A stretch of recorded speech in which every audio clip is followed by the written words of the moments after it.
Varicose వ్యాధితో బాధపడుతున్నారంట. తక్కువ ఖర్చుతో ట్రీట్మెంట్ కావాలి అనుకుంటే ఎవిస్ హాస్పిటల్ని సంప్రదించండి. నమస్తే రమ్మగారు. నమస్తే జయ. రమ్మగారు, మనము భక్తుల కథలు చెప్పుకుంటూ ఉంటాం. అయితే కన్నప్ప మూవీ కూడా రిలీజ్ కాబోతోంది భారీ ఎత్తున. ఒక్కసారి కన్నప్ప గురించి, ఆయన కథను, ఆయన ఎలా అంత భక్తుడిగా మారాడు, ఈ విషయం ఒకసారి మాట్లాడుకుందాం రమ్మగారు. సినిమా రిలీజ్ కాబోతోందని నువ్వు అంటున్నావు. అవును, ఎప్పుడో రిలీజ్ అయింది 70s లో అని చెప్దాం అనుకుంటున్నాను. అవునవును. కృష్ణరాజు ఇప్పుడు మళ్ళీ చేస్తున్నారు. కృష్ణరాజు గారు చాలా అమోఘమైన టేకింగ్. సినిమా చాలా బాగుంటుంది, బాగా తీస్తారు. కృష్ణరాజు గారు బాగా యాక్ట్ చేస్తారు, వాణిశ్రీ గారు బాగా యాక్ట్ చేస్తారు, బాపు గారు అత్యద్భుతంగా తీశారు ఆ సినిమాని. అవునవును. ఆయన చేసిన సినిమాల్లో గుర్తుండిపోయే సినిమా అంటే ఇది ఒకటి అంతేనండి. అవును. అయితే సినిమా గురించి కాదు కానీ మనం పెద్దవాళ్ళ గురించి మాట్లాడేంత సినిమా పరిజ్ఞానం నాకు కూడా లేదు. ఏదో బాగుంది అనుకుంటాం అంతే, అంతకంటే తెలీదు. ఈ భక్త కన్నప్ప కథని ఆయన కన్నప్ప అయ్యాడు. కన్నప్ప కాదు, ఆయన పేరు తిన్నడు. అసలు పేరు తిన్నడు. తిమ్మప్ప అనుకో. తిమ్మప్ప కన్నప్ప అయ్యాడు. ఈ తిన్నడు ఈ పేర్లు బోయి వాళ్ళకి కథ ఉంటాయి. అయితే పూర్వ జన్మలో ఈయన అర్జునుడని ఒక కథ కూడా వినపడుతుంది. ముందు జన్మలో అర్జునుడు కిరాతార్జునీయ సంఘటనలో పందిని కొట్టాడు. ఆయన కిరాతార్జునీయం ఎప్పుడు జరిగింది? ఈయన తపస్సు చేసుకుంటున్నాడు. ఎవరండి? అర్జునుడు తపస్సు చేసుకుంటున్నప్పుడు ఆయన శివుడి కోసం తపస్సు చేశాడు, పాశుపతాస్త్రం కోసం, పరమేశ్వరుడికి సంబంధించిన అస్త్రం. దానికోసం తపస్సు చేస్తే అప్పుడు పరమేశ్వరుడు ఆ బోయవాడి రూపంలో వచ్చి ఒక పందిని వేటాడుతూ వచ్చాడు. ఆ పంది చేస్తున్న శబ్దానికి అర్జునుడు బాణం వేశాడు, బోయవాడి వేషంలో ఉన్న పరమేశ్వరుడు బాణం వేశాడు. నేను ముందు కొట్టానంటే ఇద్దరు పోట్లాడుకున్నారు. వారిద్దరికీ ఒక యుద్ధం సంభవించింది. కిరాతార్జునీయం దాని పేరు, సంఘటన పేరు. ఆ కిరాతార్జునీయం పేరుతో అద్భుతమైన గ్రంథం కూడా రాయబడింది. పంచమహాకావ్యాల్లో కిరాతార్జునీయం కూడా ఒకటి, మహాకావ్యంగా మలచబడింది అది. అయితే ఈ కిరాతార్జునీయ దాంట్లో ఆ పందిని పరమేశ్వరుడి నుంచి లాక్కున్నందుకు మళ్ళీ పరమేశ్వరుడికి బోయవాడిగానే సేవ చేశాడు అర్జునుడు. ఒక అంశమాత్రంగా ఇక్కడ సేవ చేసుకున్నాడు అని ఒక కథనం ఉన్నది. అది అవునో కాదో తెలియదు. కానీ కాళహస్తీశ్వర మహత్యంలో ఈ చెంచు కులానికి చెందిన ఇతను బోయవాడికి భగవంతుడు ఎట్లా సాక్షాత్కరించాడో వివరంగా చెప్పబడింది. మహాకవి దూర్జటి రచించిన కాళహస్తీశ్వర శతకంలో కూడా ఈయన ప్రస్తావన కనిపిస్తుంది మనకి. ఈ కాళహస్తి ఈ చుట్టుపక్కల ప్రాంతాల్లో, అంటే తిరుపతి చుట్టుపక్కల రాజంపేట, ఊటుకూరు, ఈ ఊర్లు కనపడతాయి కదా, ఆ ప్రాంతాలకు చెందిన ఒక బోయ కుటుంబంలో జన్మించాడు ఈయన. ఈ తల్లిదండ్రి వీళ్ళకి ఏంటంటే సంతానం చాలా కాలం కలగకపోతే సుబ్రహ్మణ్య ఆరాధన చేస్తే వీళ్ళకు ఒక కుమారుడు కలిగాడు, తిన్నడు. ఇతను చిన్నతనం నుంచి పరాక్రమశాలిగా ఉన్నాడు. మామూలుగా బోయ కుటుంబాల్లో అందరూ ఎందుకంటే వాళ్ళు వేటాడే భోజనం చేయాలి, వాళ్ళ జీవితమే అది. ఒక్కొక్కళ్ళు బాగా బ్రైట్గా ఉన్న వాళ్ళు కనిపిస్తారు, ఒక్కొక్కళ్ళకి ఒక్కొక్క ప్రజ్ఞ ఉంటుంది. ఇతను వేటలో ప్రజ్ఞావంతుడుగా ఉన్నాడు. దాంతోపాటు ఒక రకమైన మార్దవం కలిగిన వాడు. తను ఆడ జంతువుల్ని వేటాడేవాడు కాదట, పిల్లల్ని చంపేవాడు కాదు. చిన్నపిల్లలు జంతువులు, చిన్నపిల్లలైతే వాటిని వేటాడేవాడు కదా. వేట తప్పదు, ముదిరిన పెద్ద మొగ జంతువులనే వేటాడేవాడు, పెద్దవాటితోటే ఉండేవాడు. అయితే ఆయన ఒకసారి ఏమైంది, ఇద్దరు స్నేహితులతో కలిసి ఒక అడవి పందిని వేటాడితే పంది పడింది. వరాహం దొరికిన తర్వాత వాళ్ళు ముగ్గురు మోసుకెళ్ళారు. దాన్ని మోసుకెళ్ళేసరికల్లా అది ఎక్కడ ఈ అడవిలో వెళ్తూ ఉంటే వాటి వెనకాల పడి వెళ్ళిపోతూ ఉంటారు. కిలోమీటర్లు ప్రయాణం చేస్తారు. ఈ ఊటుకూరు ప్రాంతం నుంచి వీళ్ళు కాళహస్తి ప్రాంతం దాకా వెళ్ళారు. పెద్ద దూరమేం కాదు, ఆ కాలంలో అది దగ్గర కిందే లెక్క. వెళితే సువర్ణముఖి తీరానికి వెళ్ళారు. అక్కడ నీళ్లు తాగుదాం అనుకున్నారు. అక్కడికి వెళ్ళేసరికల్లా కాళహస్తి ఆ కొండ కనపడుతోంది. సువర్ణముఖి నదీ తీరాన తనకి ఒక ఉద్వేగం వచ్చేసినట్టు ఆ కొండ మీదకి వెళ్ళిపోవాలని. అయితే ఈ స్నేహితుల్లో ఒకడు చెప్పాడట, ఆ పైన పిలకున్న దేవుడు ఉంటాడు ఆ కొండ మీద. అంటే అతన్ని చూడాలనిపించడం మొదలుపెట్టింది. జన్మాంతరమైనటువంటి ఆ పిలుపేదో ఉంది లోపల, కూడా ఉంటుంది, ఒక్కొక్క దాని మీద లాగేస్తూ ఉంటుంది. చిన్నప్పుడు ఎప్పుడు వెళ్ళకపోయినా అది కనపడేసరికి ఇదే మంది అనిపిస్తుంది, ఉద్రేకం వచ్చేస్తుంది. ఆయనకి వచ్చిన ఉద్రేకంలో వెళ్ళాలి వెళ్ళాలి వెళ్ళాలి అని అనిపించింది. వెళ్ళాలనిపించి ఇక వీళ్ళని పట్టించుకోవాలి. ఇందులో వీళ్ళలో ఆ ఉన్న స్నేహితులు ఇద్దరు ఇక్కడ ఈ పందిని పచనం చేస్తున్నారు. తింటారుగా వాళ్ళు, కొంత తిని కొంత పట్టుకెళ్తారు. ఇక్కడ ఆకలేస్తోంది, మరి పొద్దు నుంచి వేటాడుతున్నారు. వాళ్ళు పచనం చేస్తుంటే ఇతను పైకి వెళ్ళాడు. ఆ కొండ మీదకి వెళ్తే అది పురాతనమైన దేవళం, ఎప్పటిదో. ఆ లోపల ఉన్న కాళహస్తీశ్వర లింగాన్ని చూసేసరికి ఒక ఉద్వేగం వచ్చేస్తుందట ఆయనకి. పరిగెత్తుకుంటూ వెళ్ళి కవుగులిచ్చుకున్నాడు. ఇది తనదేని అనిపించడం మొదలుపెట్టింది. దైవం అని తెలిసింది. ఎన్నో ముద్దులు కురిపించాడట. ఎంత కావలిచ్చుకున్నాడో. ఎప్పటి నుంచి ఉన్నావో, ఇట్లా ఒడిగిపోయావు, ఇట్లా వడలిపోయి ఉన్నావు, నీకు ఆకలిస్తోందా అని అడిగి నీకు ఆహారం తెస్తానని పరిగెత్తుకుంటూ కిందకు వచ్చాడు. మళ్ళీ వచ్చి ఈ ఉడికిన పంది మాంసాన్ని ఆకులు తీసుకున్నాడు. తీసుకుంటే ఆ స్నేహితుల్లో ఒకటి చెప్పేట, పైన ఉన్న అయ్యవారు ఒట్టిగా తిండరా, ముందు నీళ్లతో కడిగి నీళ్లు పోసి తర్వాత అన్నం పెడతారన్నాడు.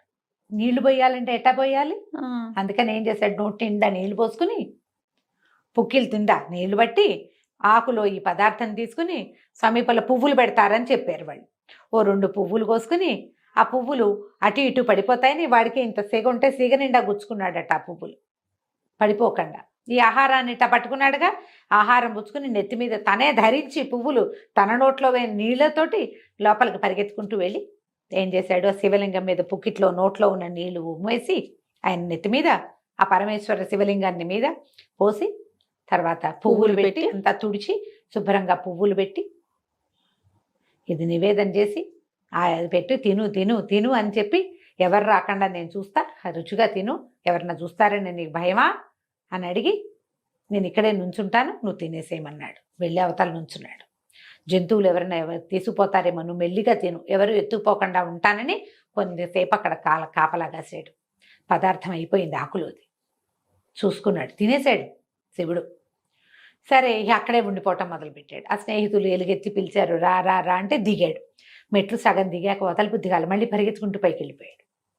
2 సార్లు 3 సార్లు వాళ్ళు పిలవటం, ఇతను దిగలేకపోతున్నాడు, వెళ్ళలేకపోతున్నాడు ఎన్ని వదిలిపెట్టి. వాళ్ళు ఏం చేశారు, రేపొద్దు కానీ రాబా అని బలవంతం చేశారు. కిందకి వెళ్ళిపోయాడు. వెళ్ళాడు. రాత్రి ఎక్కడో పడుకున్నారు. తెల్లవారి మళ్ళీ వేటాడారు. కుందేళ్ళు ఏవో కనపడ్డాయి. మళ్ళా ఆహారం పచనం చేస్తే మళ్ళీ నోటి నిండా నీళ్లు పోసుకున్నాడు, మళ్ళీ పువ్వులు కోసుకున్నాడు. మళ్ళీ ఈ ఉడికిన ఆహారం మొట్టమొదటి శివుడికే పెట్టాలి, దేవుడికే పెట్టాలి నేనని పట్టుకుపోయాడు మళ్ళీ పైకి. 5 రోజుల పాటు రోజు వెళ్ళేవాట పైకి.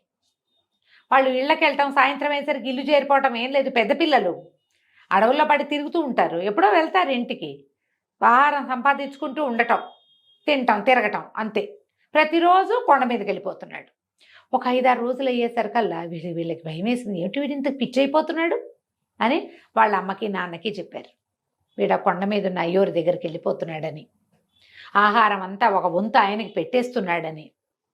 దేవుడికి పెట్టడం తెలుసు వాళ్ళకి, దేవుడు తినటమేమిటో తెలియదు. ఇక్కడేమిటో దేవుడు తినేస్తున్నాడు, అది మరి అలాగే కనపడుతోంది. లేకపోతే ఎందుకు పెడతాడు వాడు మళ్ళీను? పైగా ఈ వెళ్ళిన వాడు ఇవన్నీ వస్తువులు పుచ్చుకెళ్తాడు. ఆ ముందు రోజు పెట్టిన పువ్వులు వాటిని కాలుతోటే శుభ్రం చేస్తాడు. వాడికి అదే తెలుసు. ఈ కథ ఇక్కడ జరుగుతూ ఉండగా ఈ దేవళానికి ఒక అర్చకుడు ఉండేవాడు. ఆయన రోజు వచ్చేవాడు. ఎప్పుడైతే ఈ కథ మొదలైందో, ఈ మాంసాహారం పెట్టున్న ఆకులు పువ్వులు కొంత మిగిలిపోతుంది. ఆకులు అంతా తుడుచుకుని తిండు శివుడు. తింటున్నాడో లేదో, అది అక్కడే ఉందో, నచ్చలేదా అంటాడు ఇతను. అందుకని మరి ఆయన ఏం చేస్తున్నాడు దాన్ని ఇది చూసి అలమటించిపోయాడు ఆయన. ఇదేమిటి, ఎవరు తెచ్చి పెడుతున్నారు ఈ పువ్వులేమిటి, అవి ఏమిటో పిచ్చి పువ్వులు, అవన్నీ దేవుడికి పెట్టే పువ్వులు కాదు, పరమేశ్వరుడికి కొన్ని పువ్వులే పెడతారు. ఎవరో వస్తున్నారు, ఏదో జరుగుతోందని ఆయన ఓహో దుఃఖించి పరమేశ్వరుడు వెనకాల పరి విధాలుగా ప్రార్థించాడు. ఆయన అన్నట్ట, నువ్వు ఒక పని చెయ్యి, రేపు పొద్దున్నే రా, నీ అర్చన ముగించి లింగం వెనకాల కూర్చో, ఏం జరుగుతుందో చూద్దు కానీ అని చెప్పాడు. ఇలా రోజు గడుస్తోంది కదా. ఈయన ఒకరోజు మంచి ముదురు లేడి మాంసాన్ని పట్టుకుని ఇక ఆయన తిన్నాడు. పైకి వెళ్ళేసరికి ఈయన చూస్తూ ఉండగానే ఏమైంది, పరమేశ్వరుడికి 2 నేత్రాలు, ఒక నేత్రంలోంచి నెత్తురు కారటం మొదలైంది. అడిలిపోయాడు ఈయన. ఇది తిన్నాడు. అయ్యో నీ కంటికి ఏదో వచ్చింది, ఏమైంది, ఎవరైనా కొట్టారా, ఏదైనా తగిలిందా, నీకు ఏదో జబ్బు చేసింది అని చెప్పి పరిగెత్తుకుంటూ వెళ్ళి ఏవో 4 ఆకులు నలిపి పోయే వాళ్ళకి తెలుస్తాయిగా, కన్ను ఎర్రబడితే పెట్టేవి, అది తెచ్చి పెట్టాడు.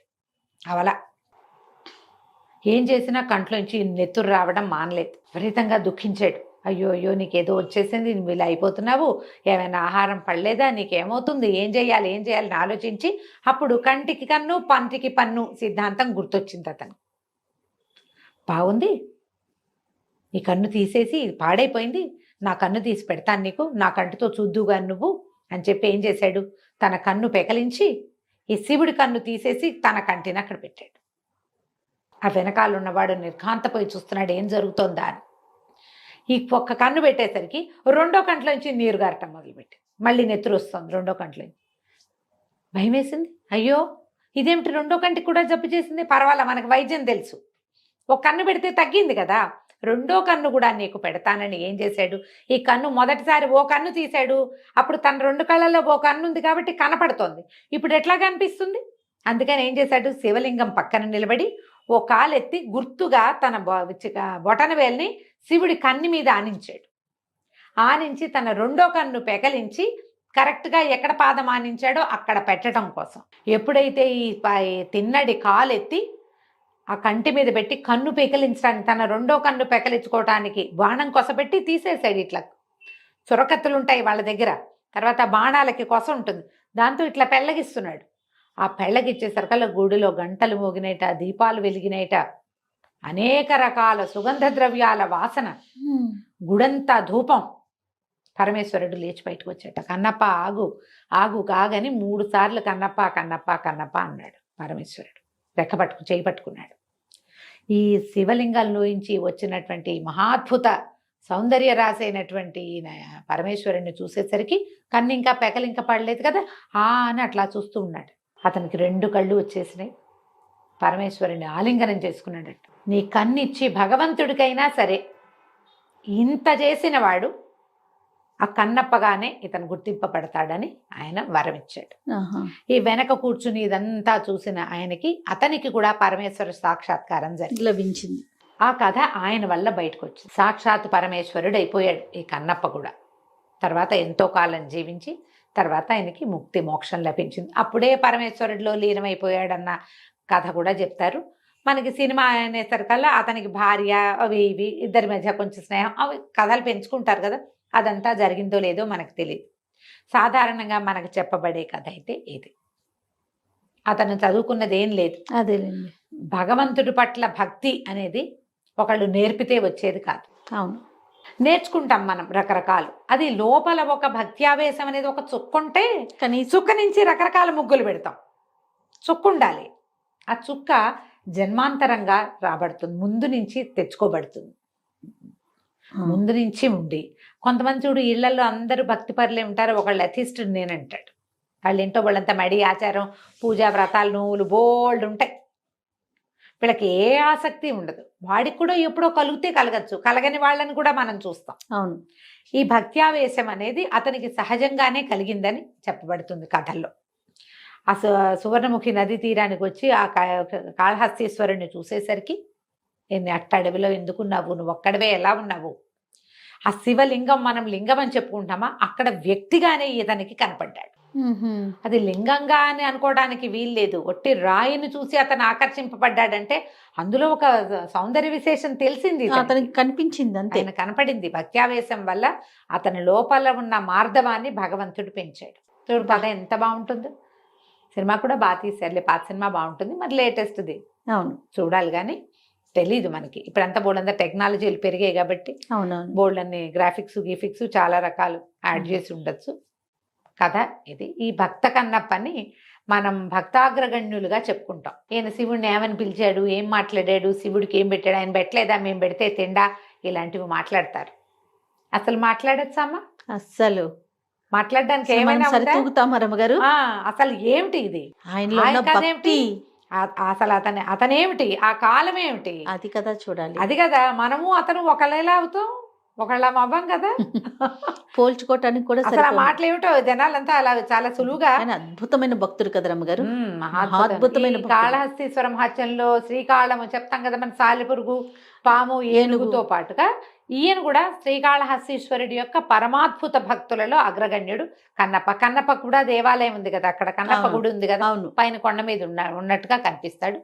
ఆ ధనుర్బాణాలు అవి ధరించి తిరిగేవాడని, తను వేటగాడుగా ఉండే ఇలా మహాభక్తుడుగా మారాడంటారు. కన్నప్ప నాయనార్ అంటే నాయనార్ల గాథలు చెప్పుకున్నాను చూడు, అవునవును. ఈయన్ని కన్నప్ప నారని నేత్రేశ నాయనారుగా చెప్తారు. సంస్కృతంలో నేత్రేశుడు ఇతని పేరు, కళ్ళు ఇచ్చారు కళ్ళు కాబట్టి. ఇచ్చాడు కాబట్టి. అది కథ. అద్భుతమైన భక్తుడు. మరి వచ్చే సినిమా కూడా చాలా చక్కగా ఆడాయి, సక్సెస్ ని పొందాలని అనుకుందాం. రమ్య గారు నమస్తే. నమస్తే.